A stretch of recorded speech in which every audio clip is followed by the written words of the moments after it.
Sebab dalam video.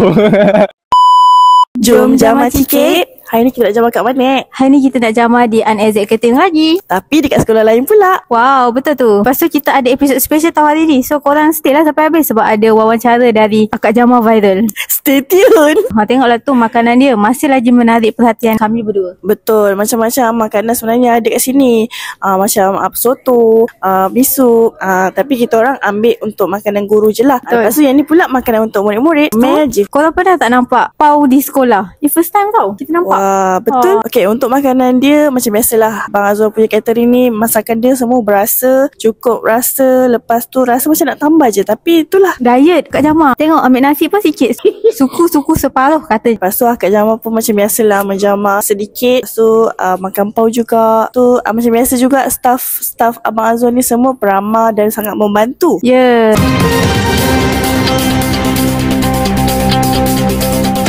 Assalamualaikum semua. So di siaran kita kali ini bersama dengan Akak Jamah akan mewawancara bersama dengan adik siapa nama adik? Zafran.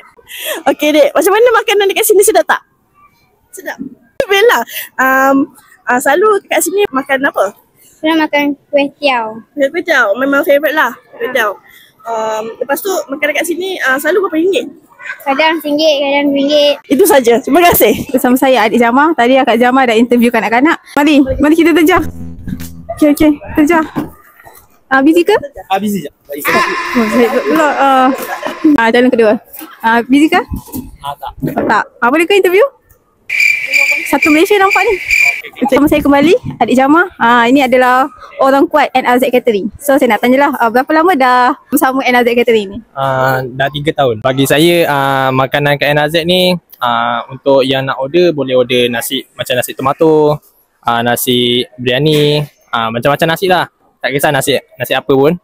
Lepas tu kita orang boleh sediakan untuk orang berkahwin, boleh sediakan satu set sama ada DJ, kemah, semua siap untuk kursi dan meja dan sekali makanan sekali. Bagi saya kerja dengan NRZ Catering ni mudah, urusan pun mudah dengan bos yang sporting dan baik hati, pemurah. Okay, untuk servis daripada 5 bintang saya bagi 4.5 lah.